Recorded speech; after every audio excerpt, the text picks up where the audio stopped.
Thanks, Joe. I'm very proud and honored to be here tonight to recognize Dr. John Spalding along with Dr. Sam Brookshafter as one of the distinguished physicians and recipients of the Spirit of Healing Award.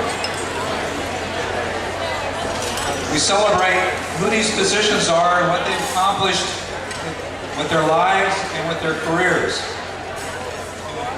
John Spalding arrived at Little Company Mary in 1961, 1 year after the hospital opened.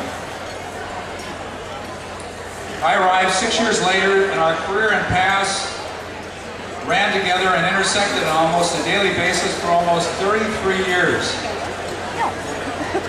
He is a doctor and I is a hospital administrator. We met in the fall of 1967. Not in Torrance, but in Estes Park, Colorado.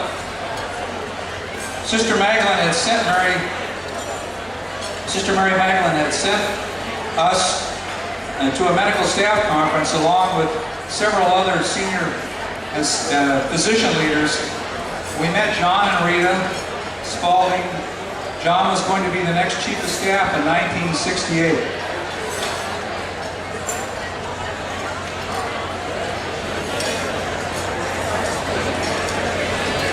I like John right off the bat. We immediately found out we had something in common.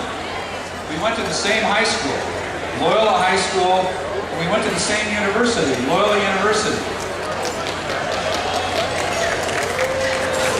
He graduated from Loyola High School in 1949 and I in 1957, 8 years apart. This Loyola High School connection, you'll see, was a very important thread and linkage to the future growth and development and expansion of Little Company Mary. While we were in the mountains of Estes Park, he invited me to go to a Rotarian luncheon in a log cabin. And I went and I learned that John was a physician who was active in his community, a charter member of the Palos Verdes Rotary Club. When we got back to Torrance, he coaxed me into becoming a charter member of the Del Amo Rotary. John has been a Rotarian since 1962. And over those years, we've seen many Rotarians from both our club, the Del Amo Rotary Club, and the Palos Verdes Rotary Club become active in Little Company Mary.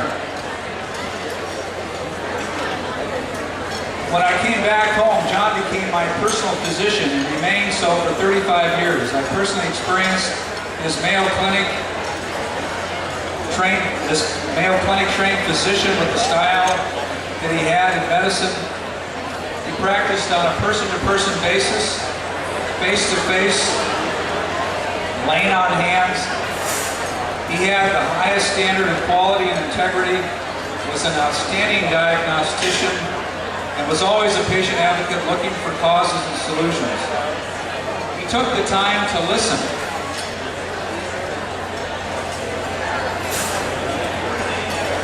He was always listening. Even at his son's wedding, when he came out of the church, patients came up to him and said, "Congratulations, John, about your wedding." But he said, "I've got this problem. I've got this pain going down my neck."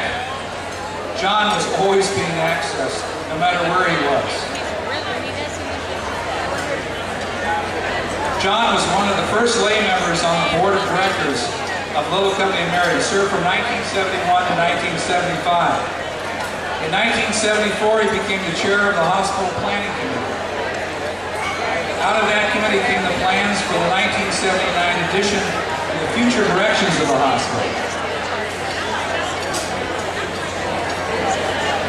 He covered and directed us to 6 different programs: the cardiovascular program, open heart surgery, John Reddington coming onto the staff, emergency services, paramedics, the ER and trauma, critical care services, maternal and child health, advanced technology, and computers.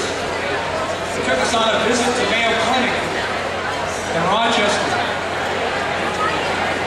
And back there was the headquarters for the IBM headquarters, alongside Mayo Clinic.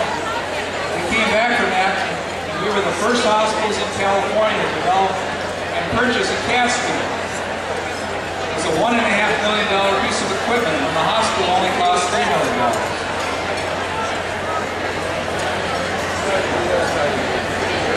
And he also developed a new concept called the Community Health Education Building. It was a $1 million facility that we targeted for building. The question was, where were we going to raise funds for this building? We had not been successful with special events. John suggested that we go to Loyola High School, which had a dinner auction event.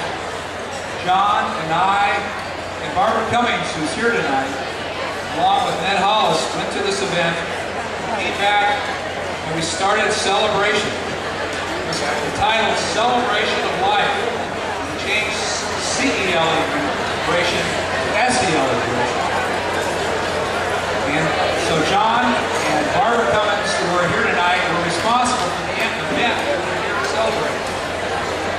The first night of that event, we raised about $92,000, then $112,000, then $140,000, and then $200,000, and we've been doing this every year since that event started. John is responsible for this event that we're attending tonight.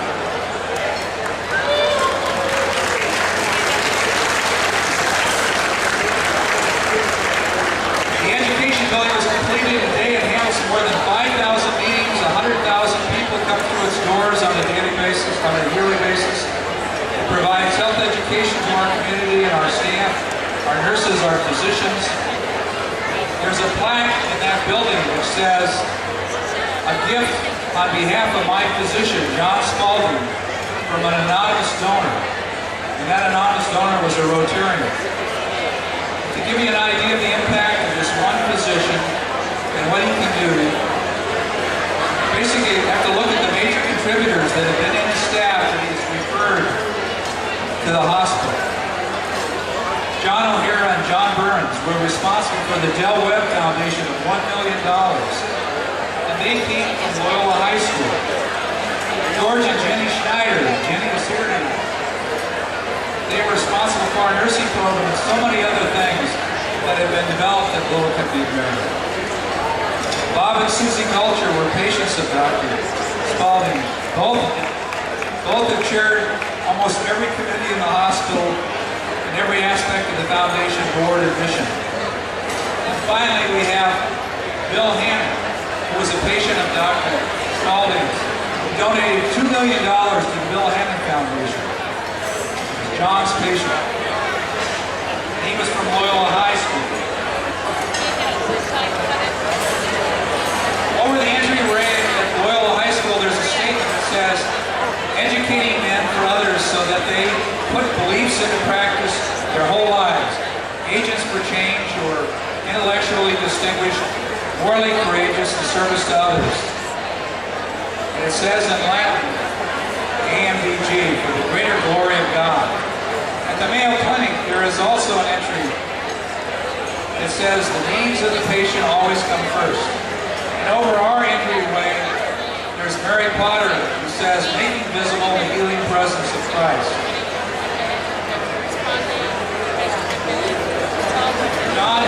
John Spalding has fulfilled all these inscriptions. So let us now recognize his husband and father and grandfather. And I'd like to have the Spalding family, his sisters, his children. He's got 7 children, 12 grandchildren, but some of them are here tonight. I'd like to have them stand up and be recognized. The Spalding family.